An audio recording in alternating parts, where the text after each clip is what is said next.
Before we get into this episode today, I just wanted to take a moment to give a big thank you to all of our patrons and our producers here on Esoteric Atlanta. Without you guys, this channel most definitely would not be possible. So thank you so much for your support. If you would like to help support the channel by becoming a patron or a producer of Esoteric Atlanta, there is a link down in the description box below. Welcome to Esoteric Atlanta. My name is Bryce, and today we're going to be taking a look at one of the most famous midwives who ever lived, Martha Ballard.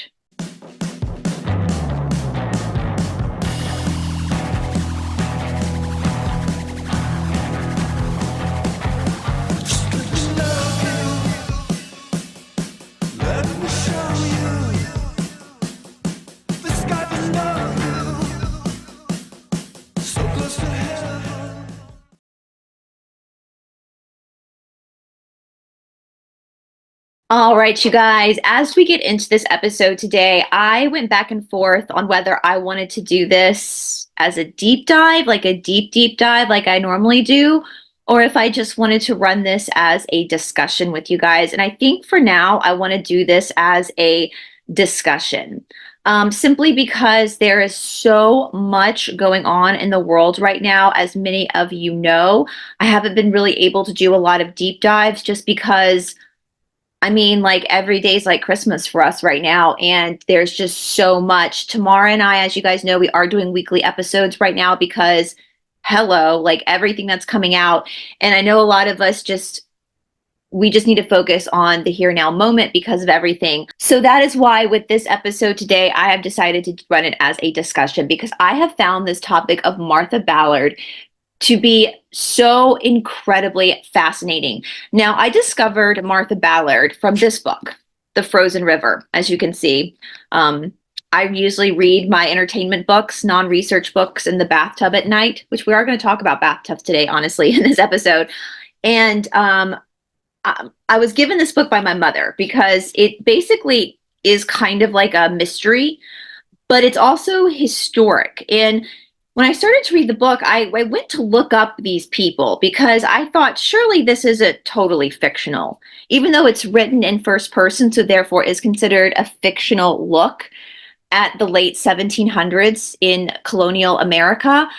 And I discovered that, yeah, this is based on a real person and a real court case.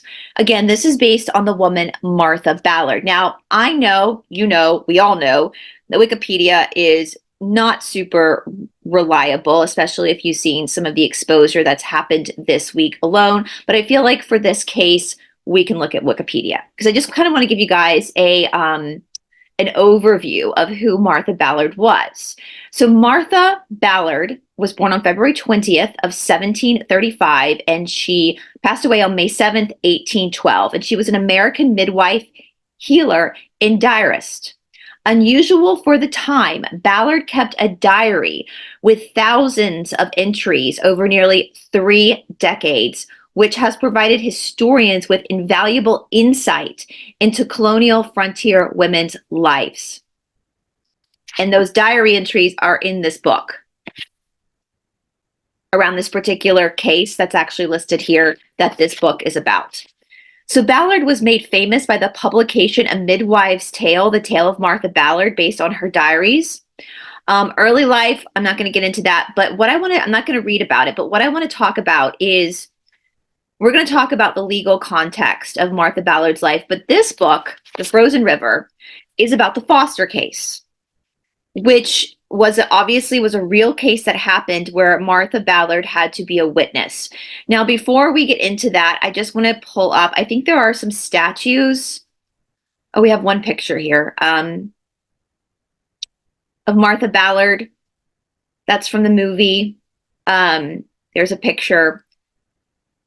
And here's a statue. I find her story to be utterly fascinating. And it's because, my friends, a lot of my preconceived, from her husband, a lot of my preconceived notions about women in this time period have been completely shattered by reading this book.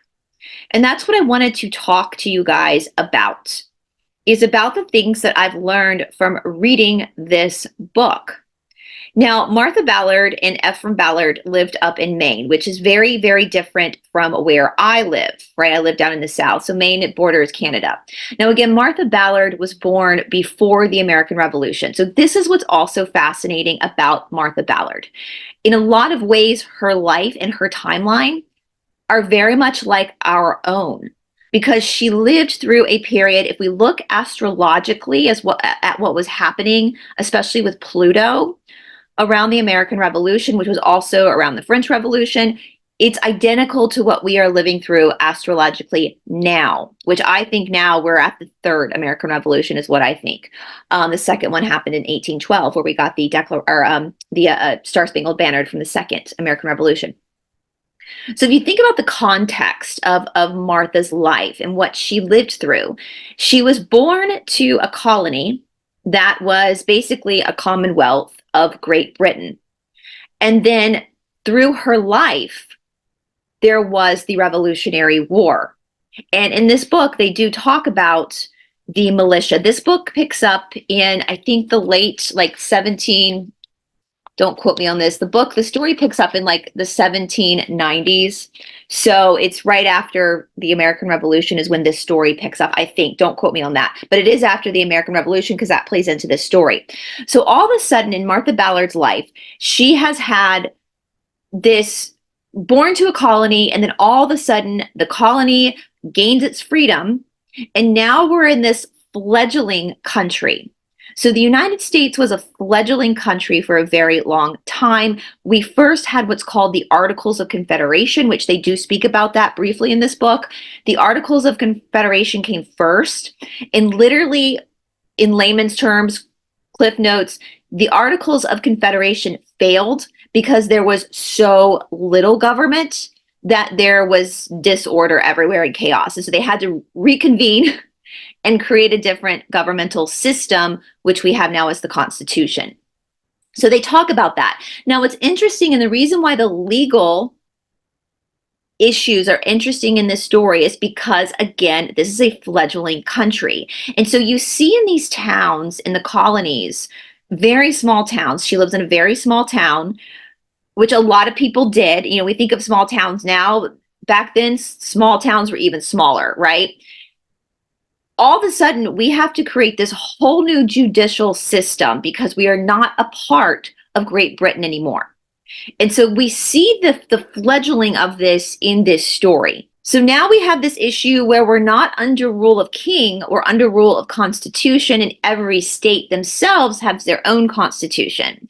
And so we see the relationship with different judges in different states. Now, at this point, to become a judge, you don't have to be an attorney, which is something that you have to be now. Like you're an attorney first, and then you get voted in to be a judge in the United States. But back then, I mean, they're just trying to figure this out. So in the town where Martha Ballard lives, there's this man called Judge North. Now, he's not an attorney, though. And this is based on a real person with the Foster case, which we're going to kind of get into. I'm not going to give too much away. Please read the book if you want to know more about the Foster case. But this guy, North, was never an attorney. He was a colonel in the American Revolution, and he gained a lot of prestige from being a part of the American Revolution, but he wasn't that great of a guy. He gained a lot of power through legal means, but not the greatest of means. We're going to talk about that in a minute. And one thing I noticed with this too, when we get into like legal issues, again, in the United States, every state is run differently. We have the federal umbrella, and a lot of states are very similar in the way that they're run, but culturally, they also have some different laws. Now, what I didn't know was that up in New England, in this New England area, which was different from the South, is that with the Native Americans, there were a lot of laws that regulated how much contact the colonist had with the Native Americans. That was not the same down here in the South. In the South, we were kind of known to work with the Cherokee Nation where I'm from. There was a lot of commerce between the colonists, the settlers, and the Native Americans, a lot of intermarrying, a lot of great respect for each other. that wasn't as poo-pooed upon down here as it was up there. And I've always said, people always think the South is racist. No, you guys, the North is 10 times more racist than the South has ever been, even to this day. I mean, I love my friends in the North. I know you guys aren't racist, but when I was up North, I was like, holy crap, this is way more brutal than down South. So I thought that was very interesting. And so you kind of see how these weird like segregation laws are forming at this time, especially up North with the Native Americans and with Black people as well, where it's literally against the law to be in communication with people who are not of your race. Okay. And that plays into the story, because what was happening was a lot of people were actually in communication with Native Americans to work with them, especially for medical purposes, but it had to be done under an umbrella of secrecy, almost kind of like the Underground Railroad, but up north, where they would go from house to house, like at night in secrecy, to help each other, especially the women. So I thought that was fascinating. So there are a couple of little things I want to talk about too that I misunderstood about history, that I think this book and going and studying this story myself was very fascinating. I want to first talk about hygiene back in the late 1700s. Now, I always assumed that hygiene was not as important to them back then as it is to us now. I could not have been more wrong. And I think the thing we have to remember, or at least I realized in reading this book, is that just because they didn't have like bathrooms or washrooms back then does not mean that they weren't cleaning themselves daily. And I felt like such an idiot when I realized this, because it's basically what we do in India. So back in these days, and I'm sure this is true all over the Western world, you had what was called the privy. And the privy was the outhouse, basically. That was the toilet. I mean, there are places in Appalachia that still have outhouses, right? So you would have an outhouse at your house, and in public, there were public privies where you would go to relieve yourself, to use the restroom. Now, again, these privies were not actually in the houses. That's why they were called outhouses. They were outside of the house. Now, this makes sense, again, for hygienic purposes. Because there is no real sewer system, we need to keep, it's like a porta potty, right? We need to keep it away from the living quarters, because at that point they did know that having sewage close to living people was going to spread disease. So they knew that. So they kept that privy away. Now, a lot of houses did have, especially if you were like middle class or upper middle class, or obviously aristocracy, they did have copper tubs, big copper tubs. And usually these copper tubs were also kept like in a workroom or like in a barn. They weren't necessarily kept in the house. Okay.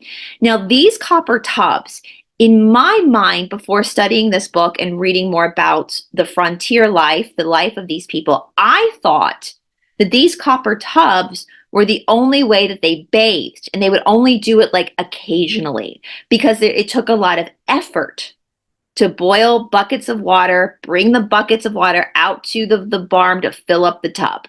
It was a huge, huge ordeal to take a bath.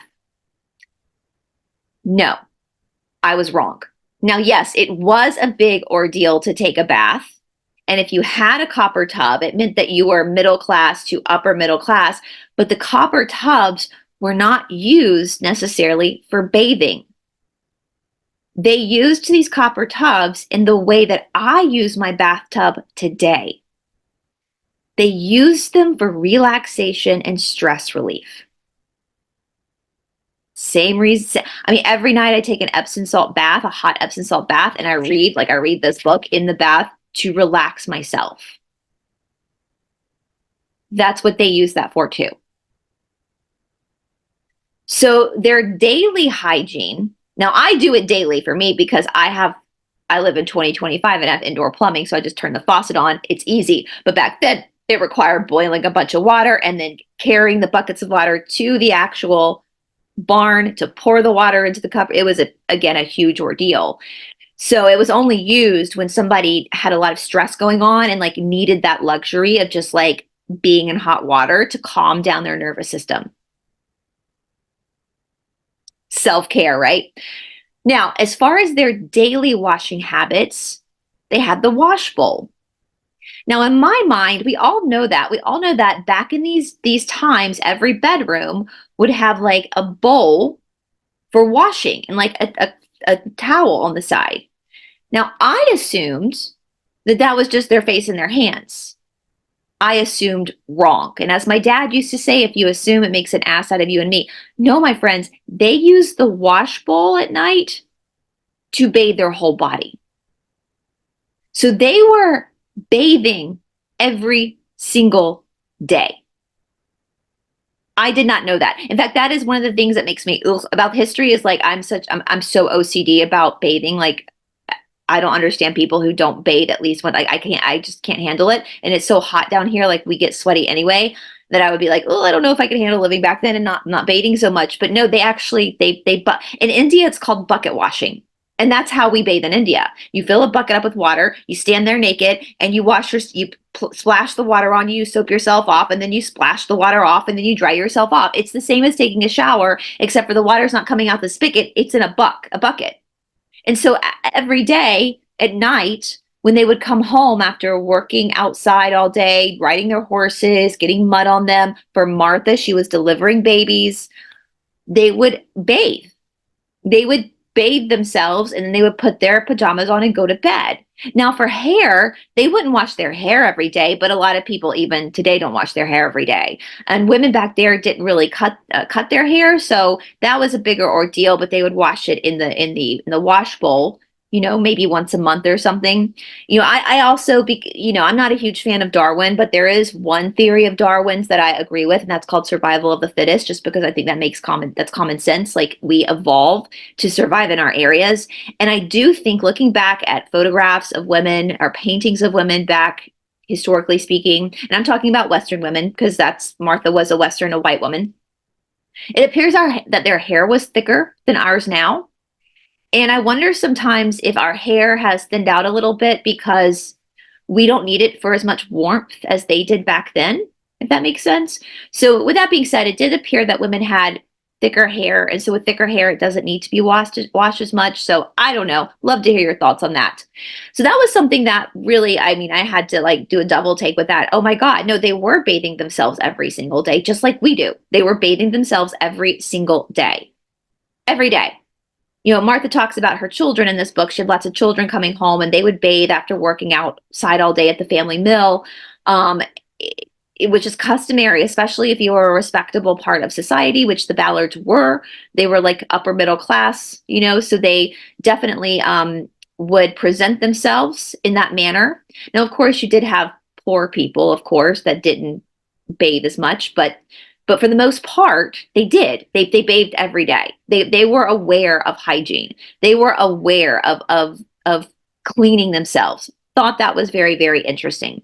Another thing I found to be super interesting about this time in history is that they really didn't eat that much. I mean, really, they did not eat that much. And again, you guys can look through all these diary entries. They're available of Martha's diary. They did not eat that much. I am like, holy crap, we are such gluttons now. Now, there could be many reasons for this. First of all, the food that they were eating was pure and organic. I don't even think they knew what organic food meant back then because everything was organic. They also ate seasonally because they had to. They had no choice but to eat seasonally. And so part of me is like, maybe they didn't eat that much because they didn't need to, because their body was receiving proper nutrients. So there were no, what we call now, empty calories. Like an empty calorie would be from a highly processed food. It does nothing nutritionally for you. It might satiate your hunger for a moment, but your body's going to still need that nutrient. So pretty soon the hunger signals are going to come back again, because it still needs that nutrients. So everything that they were eating had nutrients to it. And so I wonder if, as a whole, generally speaking, of course, there were a few fat people here and there, but generally speaking, we don't see many overweight people historically. And I wonder again if it's because every time they ate something, they were getting proper nutrients. So their body was not signaling hunger as quickly as ours signals hunger. because their food wasn't messed with. And again, they're eating seasonally, which is very important with the rhythm of your body to eat seasonally. We don't do that anymore. And I also think too, I think back in those days, there was always something to do. There was always something to do. They would get up early in the morning and they would go to bed late at night. They were always working on their property or going to town. Sometimes Martha talks about in her spare time, she would make candles. So she would make her candles for her household. And then if she had extra, she would bring it to the general store for them to sell to make a little extra money. So there was always something to do, especially for a woman. I mean, think about it, even making bread. Of course, some towns had bakeries where you could go buy bread, but where she lived was a very small village. And of course, most women back then knew how to bake bread anyway. That was something you learned. And so you're constantly have something going on, doing the washing, they had to hand wash the clothes, so there was always something to preoccupy the mind. And of course, with Martha, she was a midwife, so she was constantly being called to deliver babies. I think she's famous for delivering over like 1,000 babies and never lost a mother. So that was very fascinating to me, that they just, food to them. Now, of course, they would have banquets. The upper class would have like banquets and stuff. Like there was celebrations around food at this time. However, on day-to-day basis, as you see in her journals, she refers to food as being nutrients, your nourishment. Go get your nourishment. And so I think there was a different perspective or perception of food for them. They saw food for what it was, nourishment. It was not a prize to be won. It was not a treat to have. Even when they had like desserts, they were way healthier because they were made with real sugar and real butter. Right? So interesting. What's interesting about this story too is I think that we look back at that time and we see the aging process as being different than it was. Because at this point of the foster case, Martha Ballard is in her 50s. Now, in 2025, 50-year-olds are 40 is the new 30, 50 is the new 40. I mean, we are living younger, longer, which is fantastic. So 50-year-olds today are just as young and vibrant as 20-year-olds. But I think we have this conception that back then in their 50s, they were like old matrons. No, this woman in her 50s is going around town. She's birthing babies. She's highly respected. She's got a crazy sex life with her husband. And so this is a wild misconception I had about women back in those days. There was a lot of vitality for a lot longer. In fact, when this story takes place, her youngest child is only like 9 years old. So that meant that she had him at like 45. So we've been kind of misled as women about this. I know today when women get pregnant over the age of 30, they call them geriatric pregnancies over the age of 30. I think that's still true today. But back in this time, if you still had your period, you were still getting pregnant and birthing babies, and there was nothing strange about that. So in the 1700s, a 45-year-old woman was having a baby, and that was normal. Why are they trying to age us so much, you guys? Like, that was normal back then. I'm 42. Back in these days, I would still be seen as a fertile myrtle, ready to pop out a baby. No wonder good doctors keep saying, why do people think you're aging in your 40s? 40s is still young. You're still young.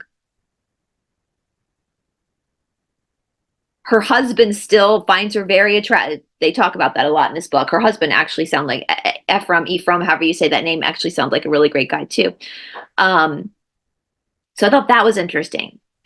Now, when it comes to legal issues with women, this is what I also found to be super fascinating. Women actually, in my opinion, were way more protected back then than they are now. Now, there were some legal, like women couldn't, for the most part, do a lot of stuff without their husbands, unless there was always a loophole here, unless the woman was someone like Martha Ballard, who was a midwife. So midwives back then were considered to be doctors. This is wild, you guys. So Martha Ballard would not only birth babies, but she also acted as like the coroner. She would do autopsies. And she was respected. She wasn't called a doctor, she was called a midwife, but she was respected as what we would say, we would call her an OBGYN today, with a vast medical training. And because of that, because she was a midwife, legally, she had independent standing. So that means she did not need her husband for a lot of legal issues. Now, if you were just a regular woman who was a housewife, you would need your husband to accompany you for legal stuff. Like if you had to witness in court or file it, your husband would have to do it with you. But for someone like Martha Ballard, she didn't have to have her husband because she was respected. She was almost given the same authority as a man, almost. There were still some limitations she had, but for the most part, she was given the legal standing of a man, because she would have to go to court whenever there was a body that was found. She would do an autopsy and she would have to go to court and see her findings. She didn't have to have her husband in court to do that. Now let's also talk about the whole having babies back then. So again, Martha Ballard famously helped 1,000 humans come into this world and never lost a mother. She was very good medically at watching the woman and knowing how to birth babies that was going to be the safest for the mother too. Which is interesting to read those, because she keeps it all in her diaries. She obviously, at this point, any medical person is using strictly using herbs, what would be called holistic healing today.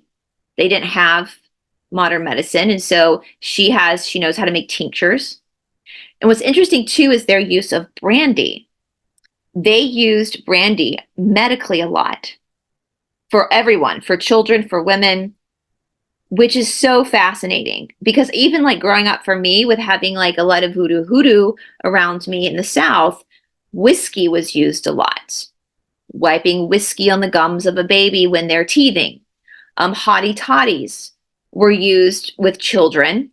Now it's illegal, but I knew families, my family included, that would give us children hottie toddies, which is a hot whiskey drink, when we were children, when we had like really bad throat infections.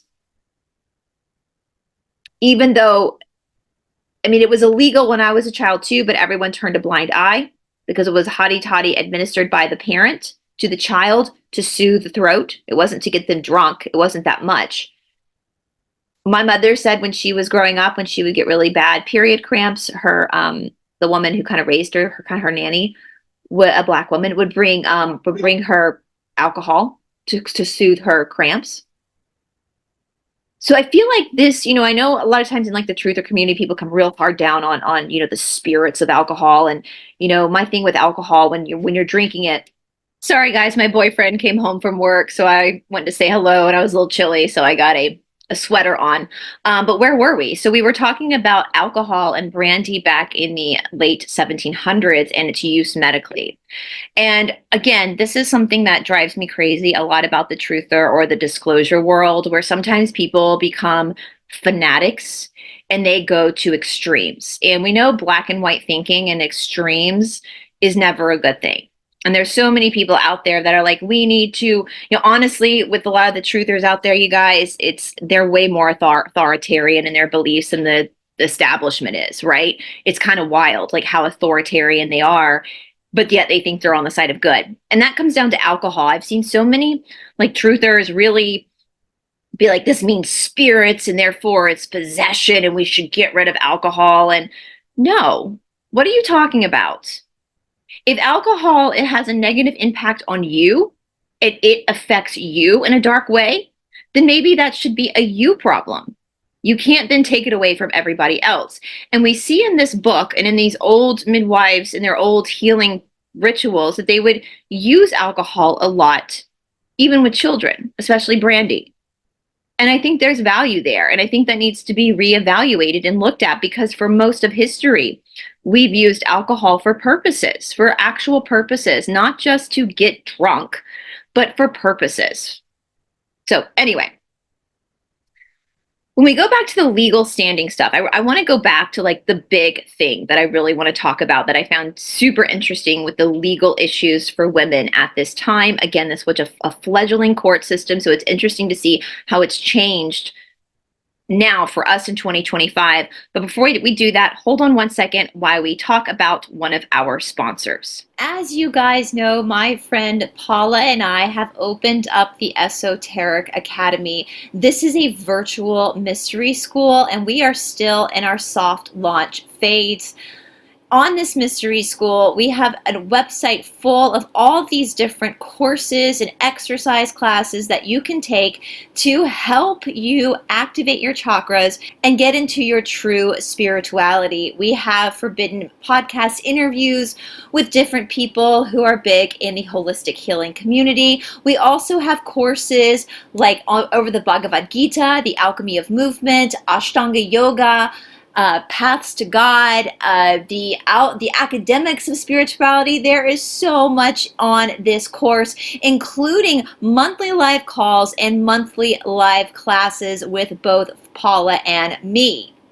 We had our first live class on February 2nd of 2025, and just yesterday I uploaded a totally new class to go over the foundations of the physical body and the spiritual awakening, about pulling up the energy from the perineum, which is part of the reason why exercise is the foundation of spirituality. So in this class, I talk you through everything, where the bandhas are, and then we move through physical exercises to help you activate your chakras, activate your bandhas, which are way more important than your chakras, because without your bandhas, you wouldn't have any chakras. Most people in modern spirituality have lost this idea, this foundational idea that you actually have to move your body in order to activate the vital forces and the vital energy within your body. That is why the root word of exorcism is exercise. In modern day corrupt spirituality, we see a lot of misconceptions where people think spirituality is doing things like talking to dead dudes, to ghosts, or channeling, or reading tarot cards, and that could not be further from the truth. That is simply just a form of communication. To be in true spirituality is to be in your actual body. That is why you came to planet Earth, was to be in a body, to drop down into the perineum where the Kundalini lies. And so I am so excited about all the people who have registered so far. We have about 70 students so far on our website, and right now until February 20th of 2025, so only 9 more days left of our soft opening. Right now you can book your tuition at the Esoteric Academy for only $25 a month. That is so unbelievably cheap. This website has classes and courses that are literally worth thousands and thousands and thousands of dollars, and you are only getting it for $25 a month if you book before February 20th. After February 20th, our tuition goes up to $40 a month, which is still incredibly cheap. And also, when you register for the Esoteric Academy, you get the first 7 days for free. You get a free trial for 7 days. So if it's something that you decide that's not for you, you can always cancel your account, no problem. All the information for the Esoteric Academy is down in the description box below, and I look forward to meeting all of you guys and seeing you over on the Esoteric Academy. All right, you guys. So back to the legal system in the late 1700s, early 1800s here in colonial America. Let's first talk about marriage. Now, this is wild, you guys. So they did things backwards back then to how we do them today. And even though these communities were predominantly Christian, back in the late 1700s, people were not married by a preacher. They were married by a judge, or what we would call a justice of the peace now. In the most religious of times, they were not married by preachers. So what would happen is, and it wasn't a big to-do, Like what would happen is two young people were courting. Now they did get married young back then, so like 17, 18, 19, 20. But two young people would be courting. When they were ready to get married, a judge would come usually to the bride's house, her parents' house, and marry the boy and the girl, the groom and the bride. Now, this is when I say they did things backwards. At that point, though, once they were married, the bride did not go live with the groom. It would be like 2 months before she would move in with the groom. So what would happen is the judge would come to the house, marry the kids, and then the bride would stay with her parents. So they would not consummate the wedding for like 2 months. So at that point, the town knew there was a notice in town that these two young people had gotten married. So now the town knew they were married. So the groom's job was to then go homestead. So he would then go and get land, lease land. They did a lot of leasing of land back then, lease to own, which would be like a mortgage now. Get a little cabin on the property. And then the town would go and bring stuff to the bride. So like women would make quilts, or they would bring like kitchenware, like stuff we would bring at a bridal shower. But back in the 1700s, whatever they whatever kitchen stuff they used back in the 1700s, I don't think they had non-stick skillets back then, to bring it to the bride for her to bring to their home that her husband was now building for them. And so as soon as everything was put together for the homestead with the town's involvement, then the bride would move in with the husband. So that's when they would consummate their marriage. Wild, I tell you, wild. So why does this matter? Well, this matters very much in this book because this book is about an RAPE. Can't say that word here on YouTube, but that's what this book is about. So let's talk about now about the art of giving birth in labor. So back in these days, and that's why the marriage thing is important too.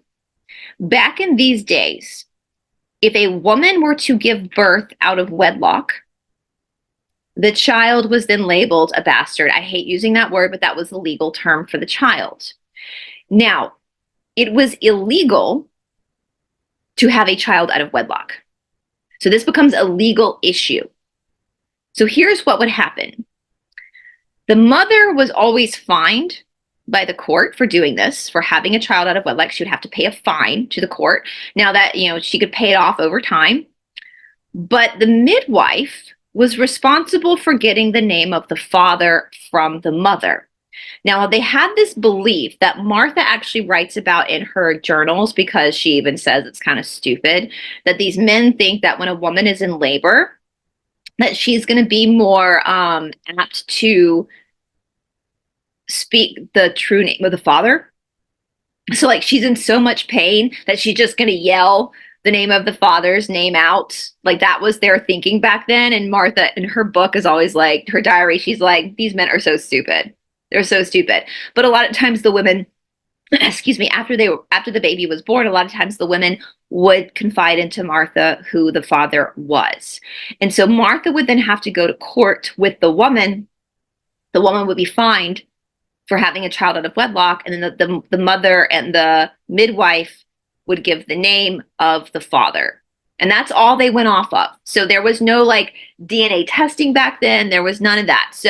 So if a woman said, John Smith is the father, then John Smith would then be legally bound to the court to pay for the child. So like child support, right? So the court would make sure that the child was adequately provided for. But the mother also had to pay a fine to the court too for breaking the law and having a child out of wedlock. So both parties, so it wasn't like the mother was only to blame. Both parties had to, pay the consequences for breaking the law of having a child out of wedlock. Now, a lot of times what would happen though, is if a woman gave birth and she said the name of the father and the father didn't know she was pregnant, he would then go to the court and say his plans to marry the woman. A good man would do that, and therefore the bastard would be removed from the child, and it would become a legal child. So crazy, right? Every child should be legal. I mean, this is what's wild to me.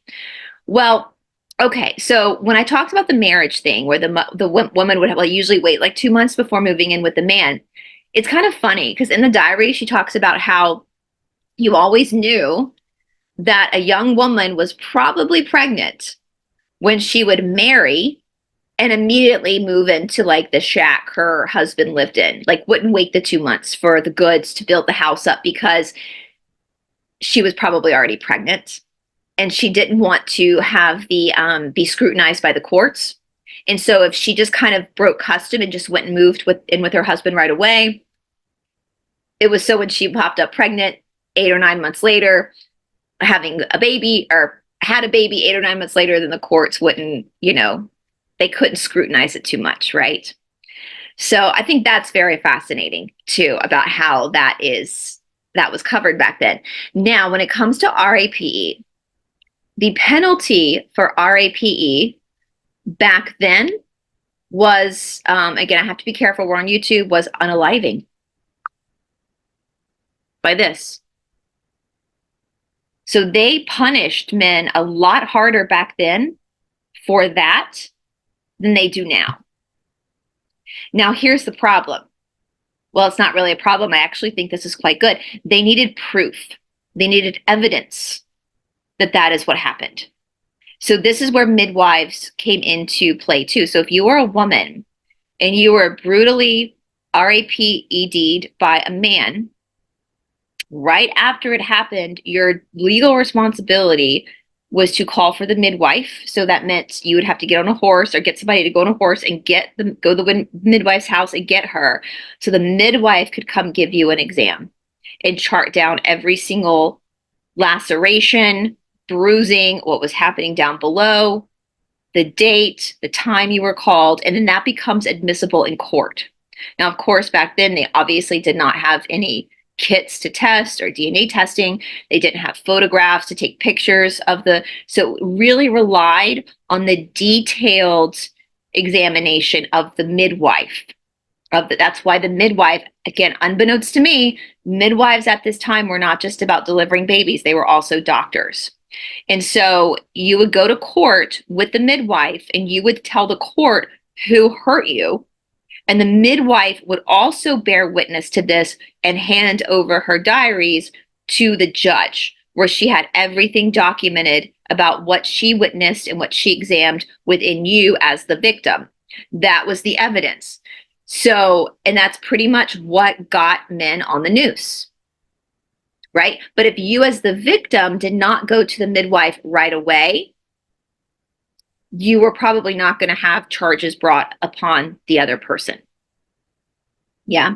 And that's kind of what's happening in this book. A woman accuses Judge North, the big judge of the town, for doing this to her. It shows the corruption with Judge North. Now, back in that time, I did not know this, you guys. So, we've got the American Revolution. We had the French Indian War, Last of the Mohicans, if you guys haven't seen that movie. And they did this thing where they would collect the heads of their enemies. And so this Judge North guy got rich by collecting the heads of French troops and handing it over to the English crown before the American Revolution, and he would get paid for it. So this, I did not know people did that. Disgusting. Like, why would you do that? I don't care if you're at war against a group of people. Why would you do that? That is so inhumane to a soldier and send it to the king, the skull to the king to get payback. What is the king doing with those skulls?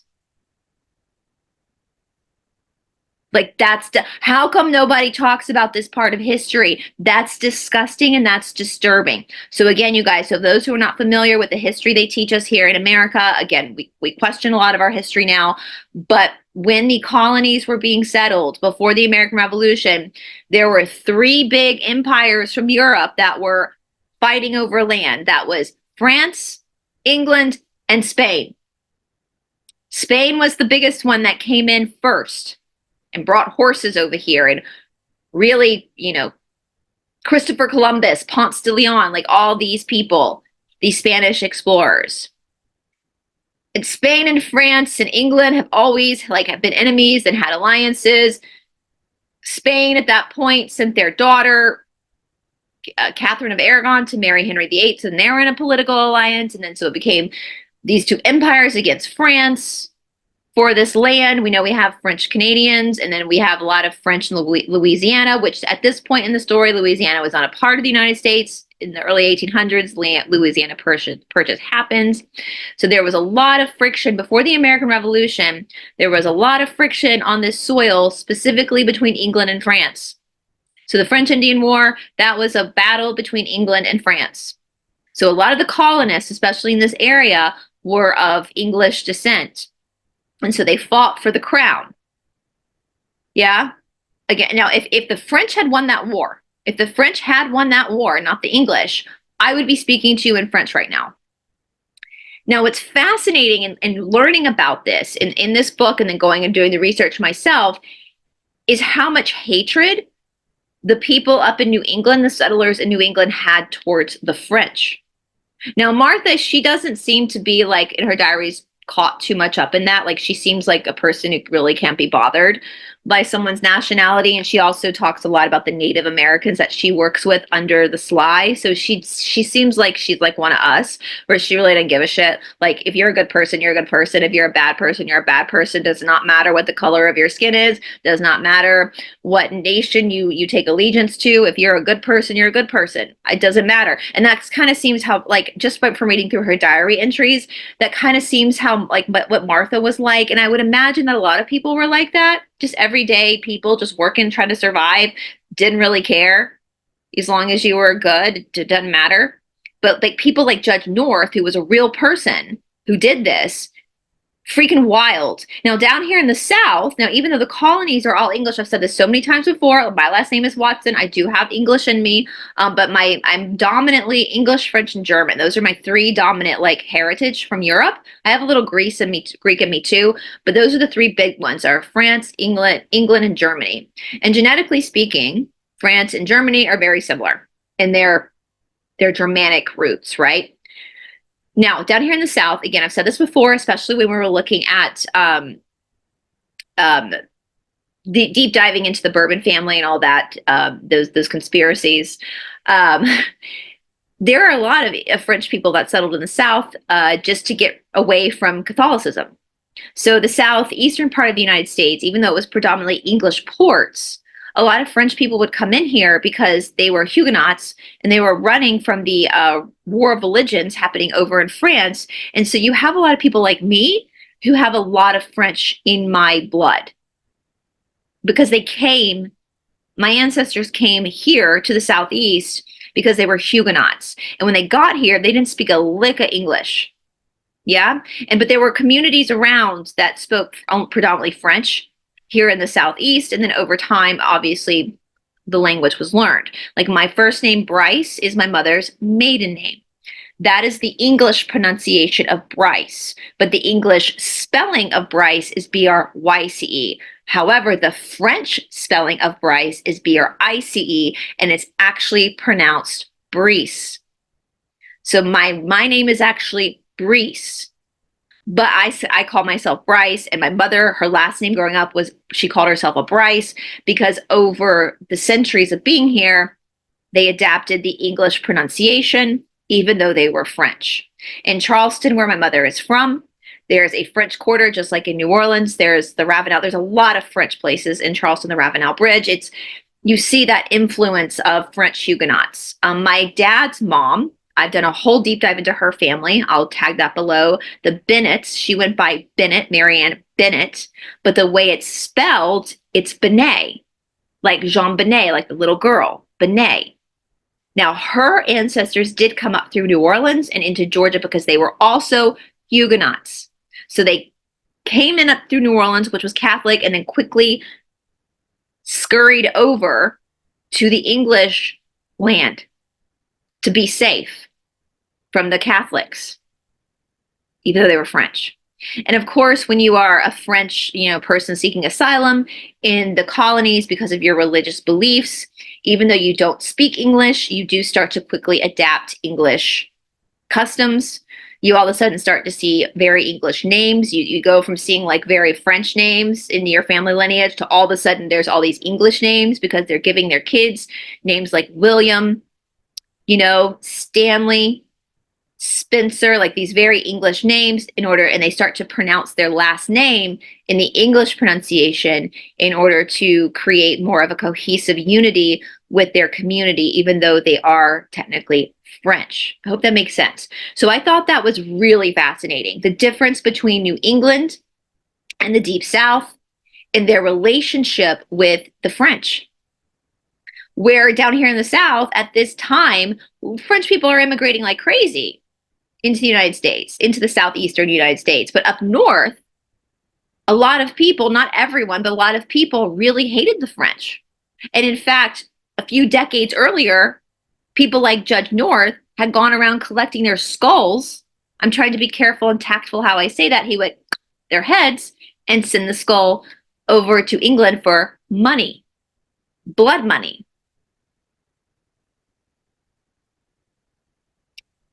And that is part of the story of the Foster case. You get into how slimy this actual judge was and the manipulation that he used.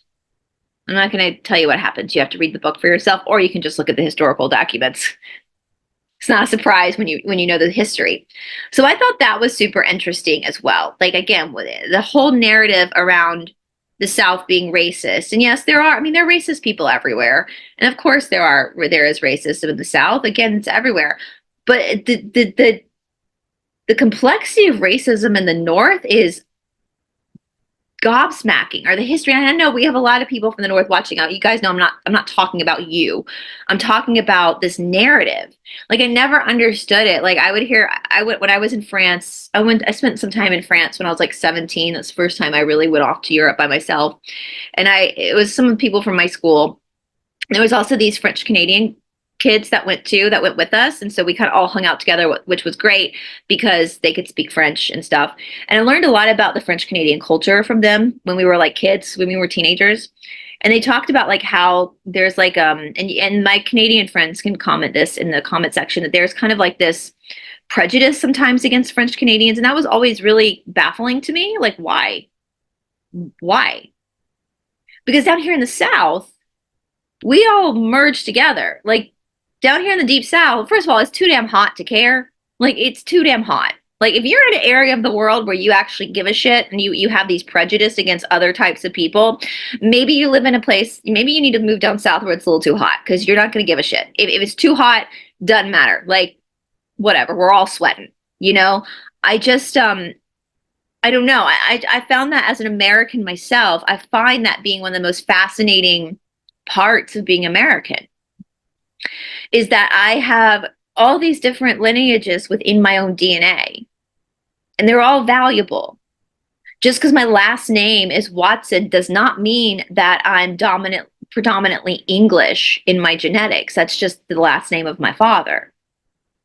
His mother was full on French in lineage, right? So you know, sometimes our names don't really speak of who we really are genetically. And I find that as American to be so fascinating. You know, like my sister, her husband's mom is from Italy. And so my nephews and nieces have a lot of Italian in their genetics. But oddly enough, only one of my nieces looks Italian. The rest of them are very blonde hair, blue eyed, look very Anglican like us. So those Northern European genes are going strong in my family. But I find that to be so special about being American, is that we have so many different bloodlines within our own DNA and in our own story. Like, so many different ancestors that came here for different reasons. And I always think, as an American, if the history we've been taught is correct, which again, we don't know that yet, we're questioning that now. But I keep thinking about karmically, like, you know, hundreds of years ago, if somebody did not get on the boat when he or she did, I wouldn't be here today.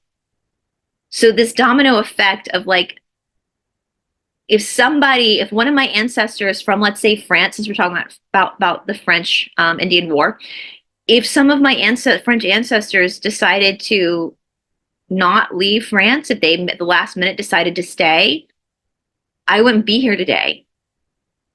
And how bad things were in Europe for all of our ancestors collectively as Americans who have a deep ancestral roots here in America, like how bad things had to be in their home countries to get on a boat for like 3 months.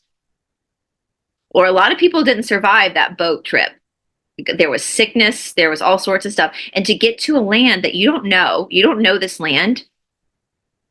You know, for my ancestors who came down south, like the weather was horrible. It was hot and it's swampy down here. There's lots of swamps, bayous, as they say in Louisiana, swamps. And there was malaria. There was yellow fever. There were all these mosquito-carrying diseases that they had to deal with. And they couldn't like turn around and go back. You know, for a lot of our ancestors, everything they had, they put their whole life savings into coming to America, to the New World, to start a new life and to get away from what was happening in Europe. Like it was that bad in Europe, where they gave up their whole heritage. You know that when they got on that boat, there were people they were saying goodbye to in their respected countries that they were probably never going to see again. And then to read these stories about these English colonists, yeah, there was a war between France and England for the land, but we know that wars are fought by the people in charge. Common people like us, normal people, we're not going to fight like that. We're just going to work. Most of the time, we're going to work together, right?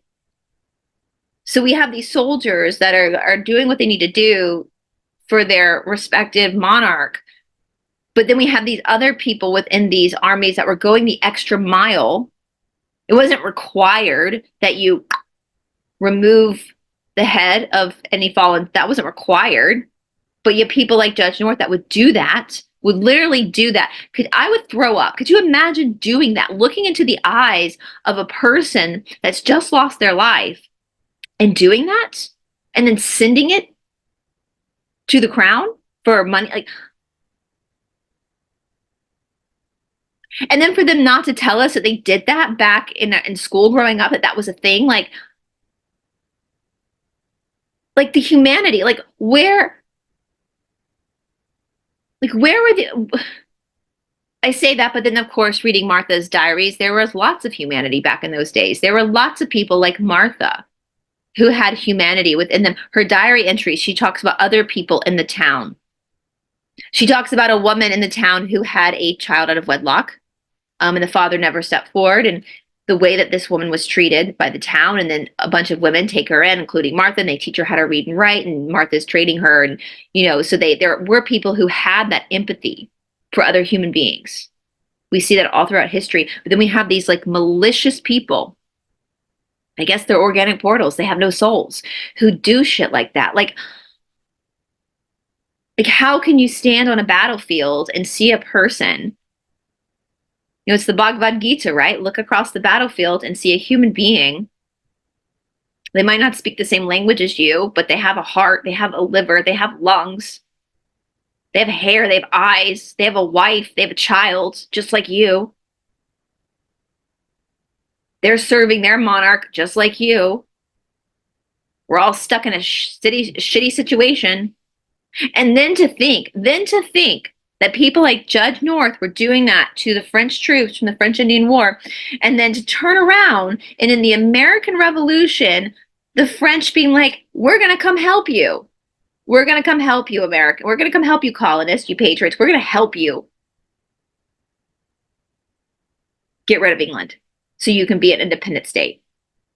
Anyway, I kind of digressed on that. I just thought it was just gross. But anyway, yeah, so I would love to hear y'all's thoughts on that. And if you've read this book, The Frozen River, I want to hear what your thoughts are on how life was back then.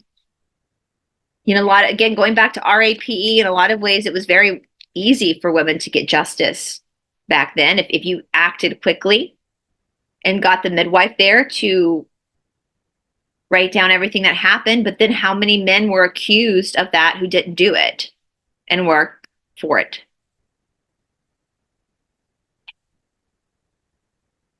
What does, there's this whole thing in the world today, like believe all women. And even as someone like myself who's been assaulted, I don't say believe all women. There needs to be evidence. These are serious accusations, serious accusations. And most women, I believe, are honest, but you have a few women who are spiteful. Did those women exist back then too? I don't know. Anyway, so that's why I thought I would do a discussion with you guys. I am super fascinated in Miss Martha Ballard. I think Martha Ballard is a great, refreshing look at history. And for us, even in 2025, to know we ain't old.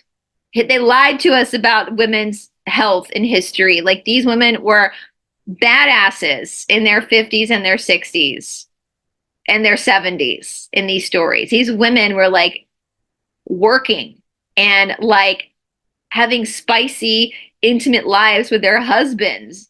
And yeah, they were still considered beautiful. Like, they talk about, even though like they have these frolics, you know, these like social events for the young people, and they'll trade off houses and they'll use their barns for like dances, right? Like, so the young people can come and dance and court each other, and the parents of the young people will kind of like host it. And so you see these kind of, and even though Martha is in her 50s and all the other parents are older, they're not in the courting stage of life. Thank God. Like, thank God I'm not in the courting stage of life anymore. That's a hard stage of life to be in. You know, they have their partners, like I have my partner, but they're still like, they talk about how beautiful like certain women are, you know, still into their, it just gave vitality back to us. That I think that history, through the manipulation of history, they try to take away from us women. Like, at a certain age, you're just dusty goods. But this book is refreshing to see, no, historically at 54 she was still getting more action than I am at 42. So anyway, you guys, I hope you guys are having a wonderful day. For the rest of this week, we're going to have, I'll be filming with Paula again. I'm going to be over on Catherine Edwards' channel on Thursday, where we're going to be breaking down the traders. So please make sure to catch us over on Catherine Edwards' channel. I'm also going to have my good friend Jessica Jones, the Corrupted Huntress, back on Thursday. We're going to film on Thursday. We're going to talk about Robot Grandma. She's going to bring the story here to my channel for you guys, and that will probably be uploaded either Thursday evening or Friday morning. If you missed, I was on Jessica's channel yesterday. We talked about skinwalkers over on the Cryptid Huntress channel. That was a live show. If you missed that, I will tag it down in the description box below so you can go back and watch our discussion yesterday. And then Friday, going forward, every single Friday, while we go through this crazy transitional period in our world, Tamara, our favorite Australian, will be coming back on my channel every single Friday to talk about the week's events. And boy, oh boy, do we have some week's events to go through. And so we collect all week. Tamara and I send each other TikToks and collect stuff for our episodes on Fridays. And again, I will say, like I said last Friday, Tamara is in Australia. I'm here in the United States of America. So we predominantly are getting information from our respected countries. Now, of course, a lot of what's happening is happening here in America. So we're predominantly going to be speaking about what's happening here in America, what I am witnessing as an American living here in America. But with that being said, we know this is a domino effect. We know that what happens in America is going to domino out to the rest of the world. So as I said last week over on Rumble, all those episodes are on Rumble for obvious reasons. As I said last week, though, if you are from another country, not the United States of America, not Australia, be it Canada, be it England, France, Germany, whatever, and there is some news from your country that is valuable to what's going on in the world right now that maybe I'm not seeing because they're not showing us here in America or in Australia for Tamara to see, please send it to me. Send it to me, copy and paste it over to me at esotericatlanta@gmail.com, or you can send it to me over on TikTok. I try to check my messages on TikTok, and I can pull it from TikTok again because I want to be able to highlight other countries as well. But sometimes I don't, because we just don't get information, right? You guys know that. Like, they just don't tell us things sometimes that are happening in other countries. So that's a call out to you guys. If there is something you want us to talk about on a weekly show in your own country, just send it over to me. Now, with that being said, with the TikToks, with all that kind of stuff, as I stated, now with like French or Spanish, I know enough to probably figure out what they're saying, but just send me a translated of what they're saying so that I know where to look when I'm doing deeper research into this story, and so that I can put the translation up on the screen if we share that TikTok, okay? If that makes sense. So otherwise, you guys, I will talk to you all soon. Buckle up, buttercups. Oh my gosh. And if you guys are from another country and you are not seeing the scandal of what's happening in the United States right now, it is fantastic. It's infuriating, but it's also like, I hate that expression, get your popcorn, but with this stuff, get your damn popcorn, because it is coming out. What all of our money has been spent on, all of our tax-paying money. If we don't pay taxes, we get threatened with jail time. And then to see where that money is going, oh, hell no. Oh, hell no. No, no, no. And I know in America, many people are now flat out refusing to pay taxes. Like, I'd rather you just jail me than pay taxes. So joke's on them, because they have nowhere to run. And what they've done is totally illegal and is treason. So chink, chink. Hopefully we'll see those arrests coming soon. All right, you guys, I hope you're having a fantastic day, and I will talk to you all very soon. Bye-bye.